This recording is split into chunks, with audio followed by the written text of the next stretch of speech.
being here. It's an exciting panel. And I'm going to have the speakers introduce themselves. But before that, we'd love to just hear a show of hands. How many people are raising capital and have questions about raising capital? Okay, great. And what are some of the types of questions that you have? Just yell them out. Where to start? Okay. How about your question?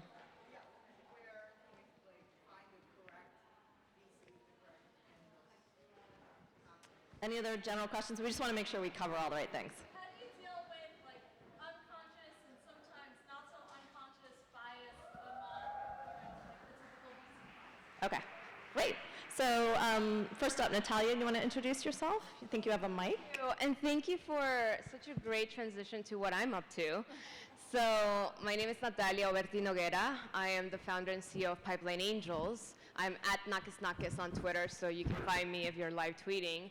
And Pipeline Angels is a network of women investors, and we have two goals: to change the face of angel investing, because what the attendee's question didn't say, she said the typical VC class. I just generally like to say we want to change the face of angel investing from just like cis straight white guys, so I'll say it. And also we want to create more capital for women social entrepreneurs. And how many of you have watched Shark Tank? Or are familiar? Yes, more hands raised, I love that.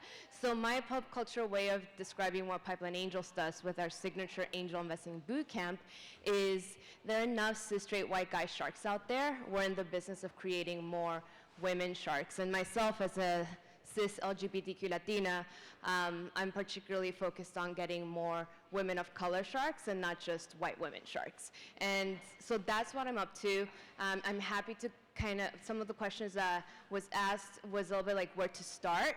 I say it's actually very serendipitous. So we'll get into that in a bit. So let's just have everyone introduce themselves. Is that good? Okay, awesome. Good. Hi, I'm Jalak Jobanputra. I launched a venture capital fund called Future Perfect Ventures a couple years ago after being a VC since '99. Focus on early stage, so seed and Series A investments in distributed connectivity, a lot of blockchain, fintech, machine learning startups, and look forward to the conversation. Hey, I'm Steve Kuyan. I'm the managing director of the NYU Incubator, soon to be called the NYU Future Labs. We have a series of spaces, the Data Future Lab, Digital Future Lab, and Urban Future Lab, focused on AI companies, ML, NLP, blockchain, VR, AR, digital media, clean tech, and smart cities. So everything you could possibly think of. And I just realized I'm what the industry represents as not tech inclusive, the only one on the panel, but I am an immigrant entrepreneur, so I have that. We added you for diversity. I like that. Thank you. Hi, my name is Chike Okebu, and I'm the founder of Startup 52 Accelerator, which is New York City's first diversity-focused tech accelerator. And our goal is really to usher more access or create more access to capital and resources for entrepreneurs from what we call untapped communities. These communities include, of course, people of color, women, LGBTQ, veterans, seniors, disability, immigrants, etc. So we have some of our startups actually in the audience.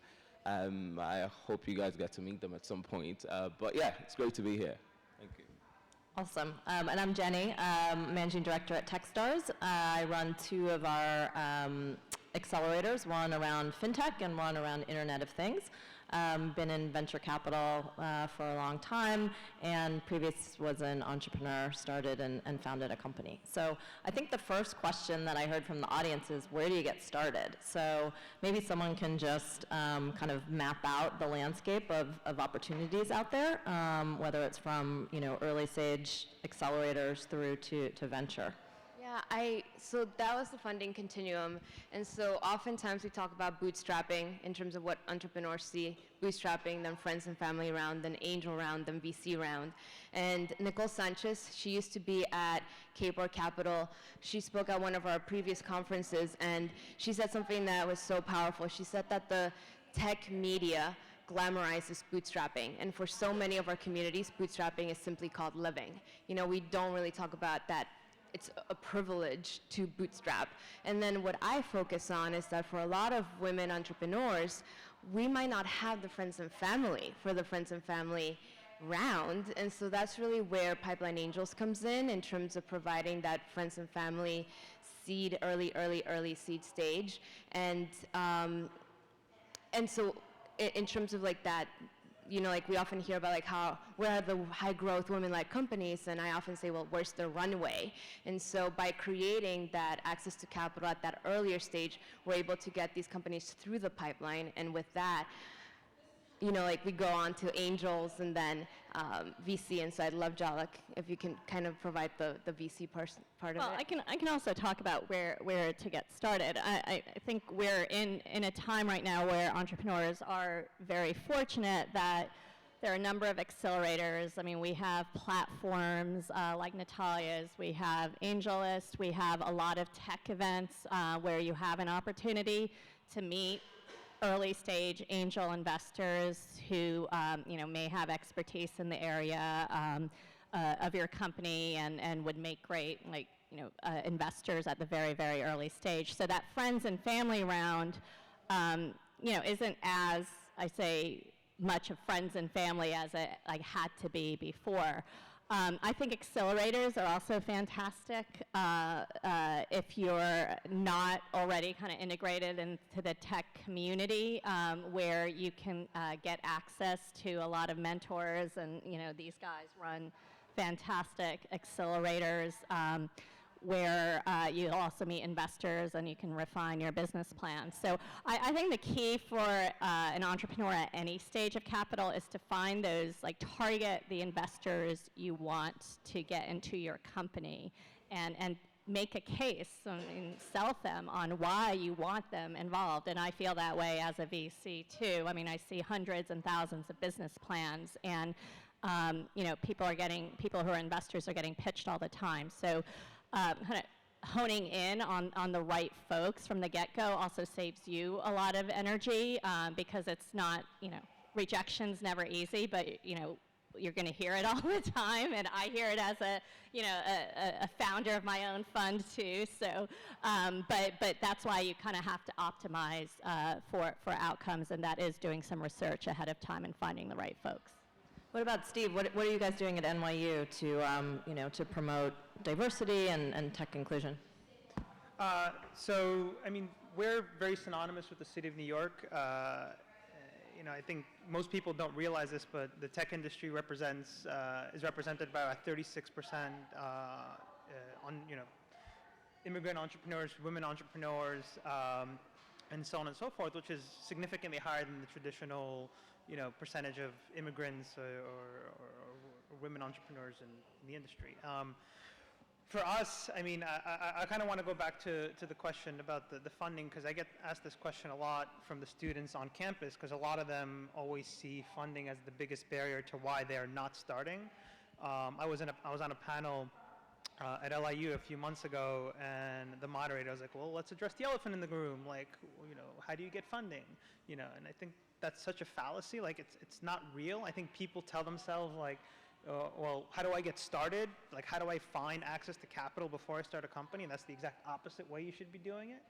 I think, you know, if you're an entrepreneur that's driven to solve a problem, you'll identify a revenue stream, you'll find a way to make money, you'll find a way to build a successful business before you ever get in front of a venture capitalist. And I think you also need to distinguish between the kinds of individuals that are going to give you very early stage money. Both of you mentioned, you're not going after a traditional venture capital fund if you're taking your first money. You're going after wealthy individuals, you're going after, you know, potential angels and angel groups, and I think that's something you need to distinguish, is like, who are you talking to? Like, make a list of who are the right people I need to be talking to. And, you know, but for us, you know, it's about doing that one, you know, that one specific thing, which is making sure that entrepreneurs aren't chasing capital before it's too early. That's probably a theme that comes up more often than not for us, because we take seed stage companies and get them to Series A, and a lot of them, right after they get seed stage funding, they're like, all right, now how do I plan for post-seed stage? And then as soon as they get that post-seed stage funding, which is bridge or post-seed stage, they say, how do I get to Series A? And I'm like, wait, like you need to kind of focus on your milestones first and understand what you need to accomplish before you go talk to your investors. So it's kind of Chike, you and I focus on pre-seed, so maybe you can start on some of the opportunities around pre-seed. All right, so I'm going to talk about something you mentioned, and that's building a successful business before going after funding. It's not always the case, though, because sometimes, in order for you to build a successful business, you still need access to capital, right? Which many times the untapped communities we talk about don't actually have access to. So I may not have the daddy's friend or the Tim Draper to give me $1 million to start my first business, right? Regardless of how much I've put into it.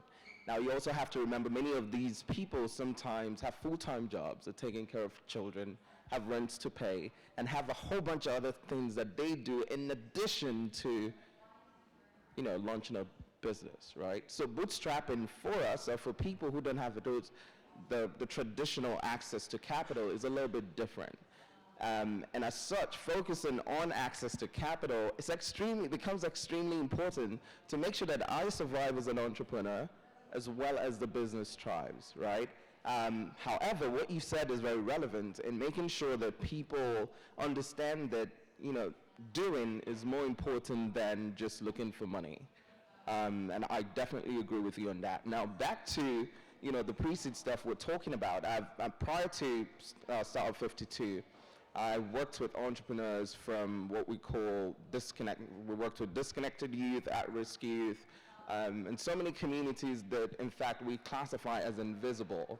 And it was a 4-month program under a nonprofit called Relife. And what we realized was we had kids who did not even know what the word entrepreneurship meant, going from that to pitching investors 4 months later with viable ideas and viable apps and stuff was completely mind-blowing. However, there was no follow-on for them. So after the program, the question was what's next, right? And that was actually how Startup 52 was born, in trying to create more access for these disconnected youth or formerly incarcerated kids who did not have any access at all. We began to realize that there were many people like us who were actually graduates and had MBAs and stuff, who also did not have access to capital or resources. So for those who are thinking about starting, I say jump right into it, do stuff. Surround yourself with networks of people that can create access to other networks. From talking to people, from validating your idea, from working on it, opportunities open up. And then apply to accelerators. Sometimes you get a no, but now people know you. Follow up. Why did you reject me? What do I need to do next? You create relationships so that the next time you apply, they say yes. The other thing I've realized from entrepreneurs, and I think I may be running along too much, is many times people apply to accelerators because they're looking for money without understanding that it's important to know if the accelerator is the right fit for you. One of the things we stress, right now we're trying to raise a venture capital fund, so we don't actually give money yet. But one of the things we pride ourselves in is being able to attract those who are interested in diversity. Not all VCs are interested in that, right? But those who are, work with us, and we're able to create that access so that they know them, so that you know what to get from them, and all of that. And yeah, let me shut up now.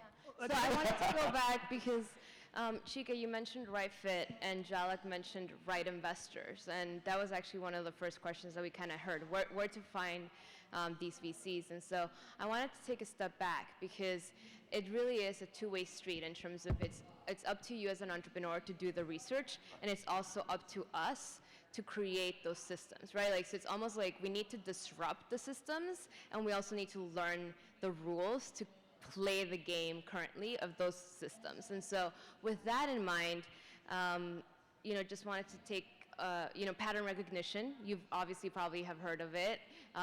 There was this very well-known white guy VC based in, of course, Silicon Valley, who was asked at a TechCrunch Disrupts conference, what do you look for when you invest? And he very nonchalantly said, someone like me. And I was glad he said it aloud because a lot of people are thinking it. And with that in mind, that's kind of where I came, my idea with Pipeline Angels was, well, if that's how it works, pattern recognition, let's turn that term on its head and let's get more of us on the investing side, because we're probably going to be more open about investing in more of us on the entrepreneurship side. So one of the things when I say about like it's a two-way street in terms of research is that I judge a lot of pitch events, and oftentimes I notice that entrepreneurs aren't even reading the bios of the judges or the potential investors. And so thinking about pattern recognition is how can you find that commonality? Like, let's just say, did you play the same sport as like that investor? Were you both raised in the same hometown? Did you go to the same school? Did you study the same thing? Like there could be in your Googling, something that you find so that you can kind of leverage that commonality to create a closer pattern recognition. So I'd say like that is, one of the things that we were asked to do was like give you some tips, like kind of like a call to action. It's not just like complaining, although we still need to complain. Look what happens when we complain. #OscarSoWhite. Rain of April made it happen, So I will say that it's first of all important that we name check her, and secondly, to see that speaking up actually is important as well. I did want to just quickly, you mentioned the idea of like first user founder, and I wanted to give you kind of like kudos regarding that, because that is a bias that I have. If you are that first user founder, I'd say it's often easier for you to think about who your potential users or your potential consumers, who's going to pay for it, because ideally, you would, if that product or service existed out there, you would be paying for it, because that's why you created it in the first place. So I'd say if you're thinking, juggling between one or two ideas on, maybe I'll do this startup or that startup, if there's one that's actually, you would really feel like you're the first user founder, I'd encourage you to check, to go that way. So I'm gonna, if you don't mind, I'm gonna disagree with you a little bit, and I think what you just mentioned is not mutually exclusive from the access to the capital. I hear this a lot where people say like, well, we should be given access to capital because our business is too capital intensive for us to be able to generate enough revenue, or like, a full-time job. I completely agree with that. I'm not disagreeing with that at all. But what we're talking about is, and I'm going to give Jason Salzman free press by saying, we're talking about people hustling, right? And I think the best example that I have of that is probably a company that all of you now know, which is CB Insights, which was one of our companies. And they struggled immensely in the first couple of years of their growth. Anand couldn't raise capital. No one would believe that he was directly going against everybody who tracks tech data, investment data. He was the underdog. CB Insights was the underdog. Now they're not.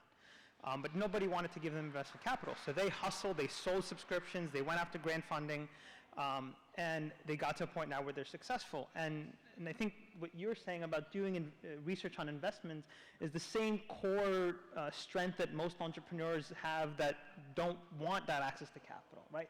They will find out who the investors are. But I will say quickly, I am on Chica's team regarding this. Oh, okay. Just so you know, Stephen. And it's actually when I quoted Nicole Sanchez, who used to be at Capor Capital, exactly what she said about bootstrapping is for a lot of our communities. And I'll quote her again because we often miss voices, and so I want to underscore her voice. She said bootstrapping is glamorized by media tech, absolutely. And oftentimes for our communities, bootstrapping is simply a way of living, right? So I want to make sure that doesn't get lost. Yeah, let me add to that. So you pointed out one example, Anand, CB Insights. How many other Anands do you know? Can you point? 50. Okay, name 10 of them. CB Insights, Areta X. I mean, I have more examples that I can name from both universities or the incubators. But this is the problem with that, right? So there are people who grind. For instance, Startup 52 has been self-funded, still self-funding, right? But the point is, there are still entrepreneurs who need that money, right? I don't disagree with you. and are grinding, because this is what poverty does. Poverty makes you creative, right? So when someone says, I need money, it's because they have most likely expired every source of income that they have either invested in Completely. that venture and can't do it anymore. But somebody who has the drive and passion to solve a problem will find that access to capital where other people won't. But that's the grit that still keeps them going, even without the capital. I completely agree with you. And So I'm going to interrupt, and I mean, I think the key here is that there are more sources of this capital than there were even a couple years ago, and so I'm going to come in between, somewhere in between these guys, where I agree that a lot of minorities do not have access to capital in the same way that the Silicon Valley white guy does, or someone who went to, I don't know, one of those boarding schools I can't ever name. But I think there's more awareness of how this we need to have more inclusive innovation. If for nothing else, returns. And I mean, my view is that inclusive innovation is the only way to make alpha returns in the 21st century. And there's more and more awareness of that. And so there are more platforms to get to that. It's not a level playing field yet. But I think we're able to find that capital in a way that we couldn't before. It's still going to take more work to do. So I think we're trying to come up with solutions. So Natalia, you had a great idea, and that was, network with, if you go to pitch events, network with the judges, get to know them. Jalak, what would be your kind of advice to early stage companies that are trying to get that capital to get to people that can fund them? Yeah, I mean, the number one, so the other thing to remember is that, VCs, because we see, or I'd say even angel investors who are very active, we see so many pitches that the more that you can differentiate and educate us, the better. And so kind of make a case for why your company and working with you would be helpful to me also. So you're looking for capital, but you're looking for the right partner to grow your company. And so, remember that even if you really need that capital, it's a two-way street. And the other thing I really look for is just passion and perseverance. And right now we're seeing a lot of people drop out of the startup world because it's not an easy journey and it's not for everyone. So the more you can make the investor feel comfortable that you're in this for the long run, that you, and I think, a lot of us have a leg up on that because sometimes it is survival, this is, we absolutely need to make this succeed, and the more you can stress that and show that passion and show that you can get the right team around you, the better off you'll be. Other panelists with ideas? I mean, I'm a big fan of serendipity. Like, you have to put yourself in the right position at the right time, but in order to do that, you have to be in the wrong place at the wrong time. And I think a lot of entrepreneurs make the mistake when they're building and deploying and getting product ready that they shut the door and close themselves off from the world. Like, I've heard many entrepreneurs say, like, I haven't been to an event in 3 to 6 months. Like, and that's not necessarily the right approach. I think if you go to these kinds of events, you introduce yourself to the right people, you never know who knows somebody else who can make the introduction for you. You can't build a network when you need it, so make sure you build it before you need it. Do you have another one? Because that was kind of mine. I would say diversify your team, right? So this is what people don't understand about diversity. Usually when we talk about diversity, people think, well, this is a social impact thing. No, diversity is actually very profitable, and there's statistics to prove that, right? It says when your team is racially diverse, you actually have the potential to outperform by over 35% than teams that are not. And if it's gender diverse, between 15 and 20% high probability of performing better than teams that are not. So if you're a team of 2 men, get a woman on your team. This is what it also does. for angel groups or for VC firms that are focused on women or teams that have women co-founders, now you're in play for them if, of course, the fit is right. Hack the system. Yeah, of course, hack the system. If you're just three bunch of, black people, get other people that can attract investors that are interested in them.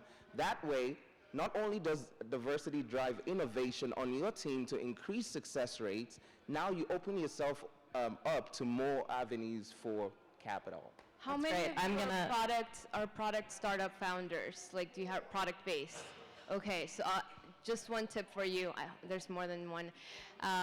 Indiegogo, and I'm using Indiegogo because it actually came before Kickstarter, and there was a woman in the founding team that we often don't know about, Danae Rengelman.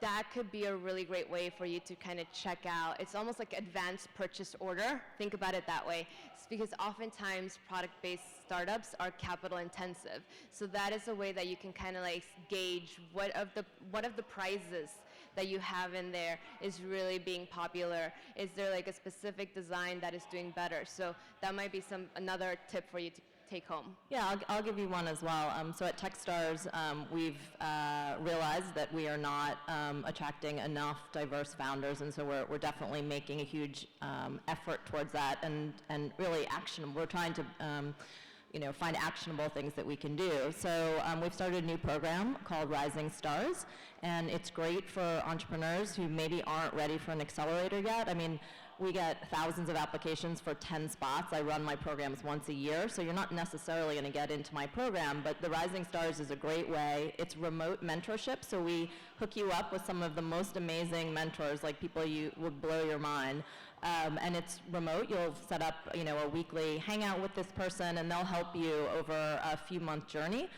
It's a little bit, less intensive for them than when they are joining the accelerator as a mentor or as a participant. And so it's a great way if you still have a job, if you're still, working on your product market fit. If, we understand that a lot of people can't quit their jobs, have families, can't necessarily commit to this, immediately or bootstrap. And so check out the Rising Stars program. We will be rolling it out more globally. So any other questions from the audience? I think we have about 10 minutes.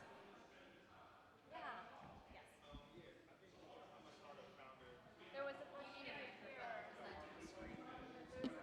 There was a question right here. My biggest question is, as a diverse entrepreneur trying to raise capital, understanding how to communicate with a predominantly, I guess, white demographic of founders who may not just, like, my startup is trying to help people get jobs who typically don't get them.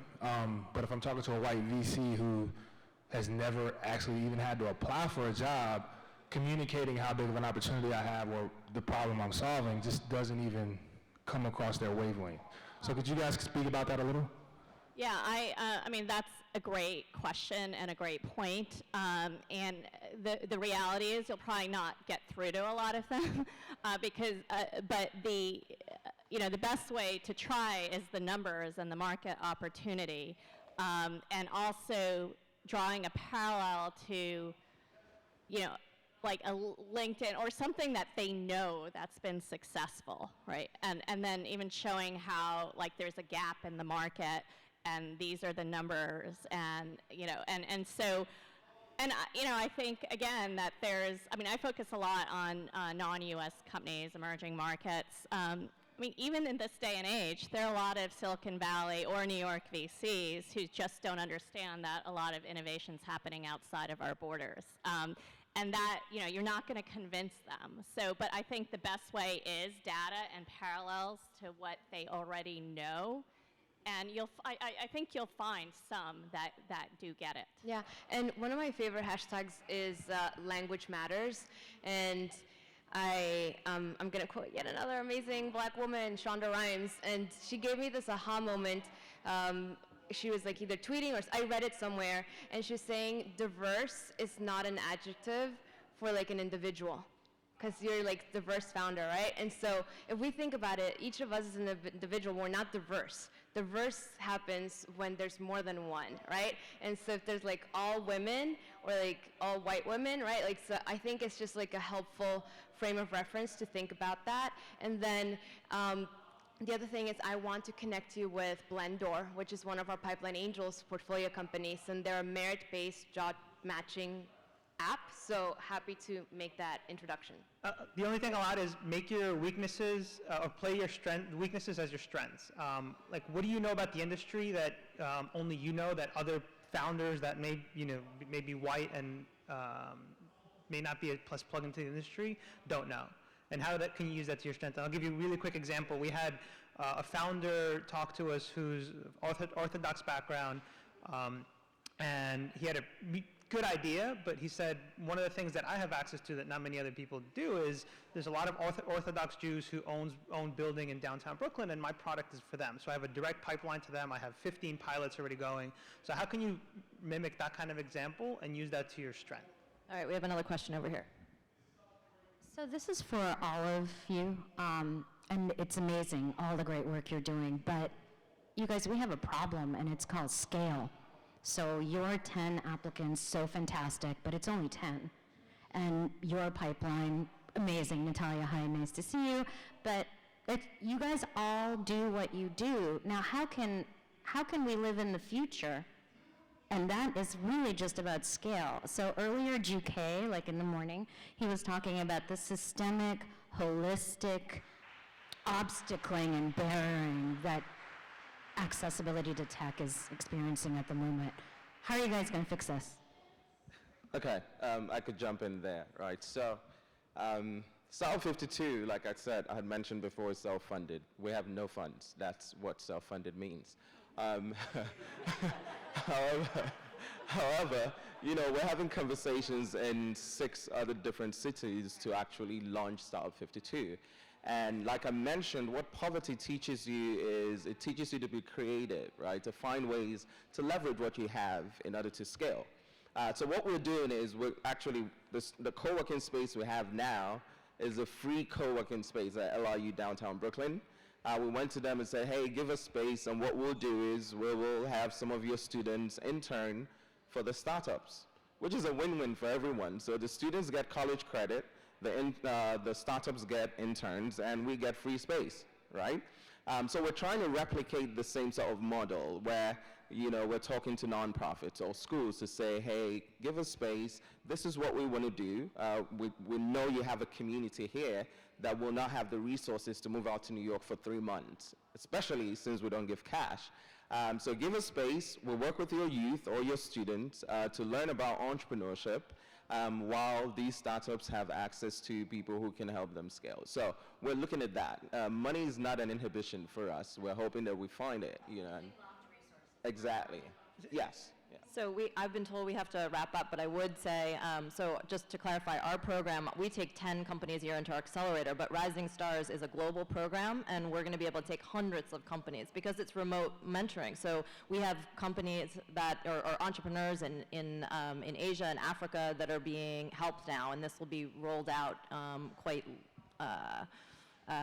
expansively. Yeah, and Preetha, really quickly, Pipeline Angels will be in over 30 U.S. cities this fall, and the reason that we're doing that is we used to have like an East Coast spring, West Coast fall, and what we learned was if someone didn't make it to one of our falls, it was like next fall. A year is a long time for an entrepreneur, so we're ourselves piloting being in the same city twice a year, once in the fall and in the spring. And the other thing is that we have opened up our pitch summits to our alumni, which now are 200 plus. So I do want to which I think we'll be pitching later on today. They're turning gifts into goals, and it's a Black woman fintech founder. There were 7 women in the room, members who invest. So there was like 35K because each member invests a minimum of 5K. Since we opened it up to our alumni, she secured over $100,000. So that's the other thing. How can we get more of the members we're activating to continue to invest and not just that one time? And it's going to take a long time. Yeah, it's a culture. It's a culture. They're yelling at me, so we're gonna wrap wrap up, but you can talk to him afterwards. Thank you. Thanks, everybody. Thank you.